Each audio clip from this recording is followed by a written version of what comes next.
Hey everybody, this is Clint Locklear from the Farmer's Grove, and I want to talk a little bit about design, finding out what you want to do, and we're going to talk a little bit about frost, because anybody that's in a cool tempered or cold tempered climate, that's going to be a big issue. Now my camera's going to be shaky because I'm far away from this, but I want you to be able to see kind of what's going on. Now frost is an issue when you grow a lot of fruit trees, and there's a lot of fruit trees on that slope. They're all on contour. They have little micro swells behind them to just collect a little bit of moisture.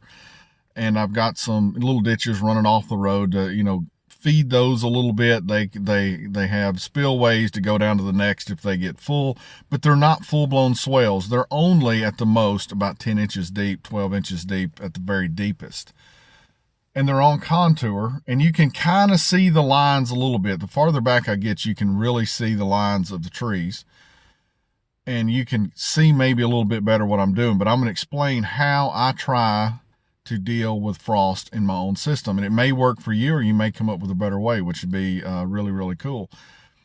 But in the darker areas of this, like I said, excuse the camera shaking, but I'm far away.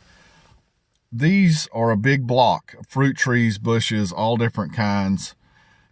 And then you'll see this opening in the middle, straight in the middle of the camera.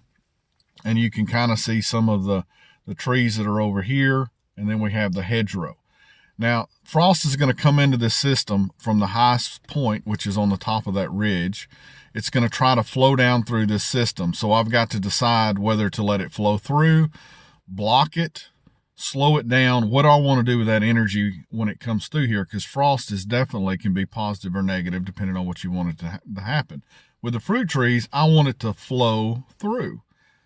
So when you look over on this side, right through there, you'll see a 2-track that comes straight down the slope. And then we have these block of trees on contour. And then right in the middle of the screen, that's a 2-track that's twice as wide as my Jeep, comes straight down the hill. And on this far side up against that hedgerow, that comes straight down the hill from the top of the ridge right up there. So when frost tries to come down the hill, I want to give it avenues to allow it to flow down through there. So it's got 3 ways, and think of it kind of like fog if you've ever really watched it. It'll just kind of flow down through there. If you block it, it'll sit there for a long time till it tries to figure out how to come down the hill. By giving it these approaches, I get frost off of this a whole lot quicker than if I were to, say, like run a swale at the top of the property, which could be the right design or it could be the wrong design, but I didn't want to have any frost sitting up there because I've got peach trees almost at the edge of this because that's going to be the least amount of frost that'll sit there. But if I'd have put a swale a couple of meters deep, a couple of meters wide, then put the loose dirt on the downhill side, in that frost, if it went all the way across my property, just because I wanted to run out and do a swale because that's what permaculture is, excuse me, that frost would come off the top of that ridge, it would hit that swell, it would sink in that swell, it would stay in that swell, and it would get caught up behind that berm, especially if it went from one side of the property to the next. And that's not what I wanted to have happen on the property. So there's no big swell up there, even though, you think, a lot of people think in permaculture you have to have them. It doesn't fit this design for that. So when I have these 3 openings on this coming down, the frost can just come into the system. It has easy ways flowing downhill with gravity, which cool air drops. So that's what it's trying to do.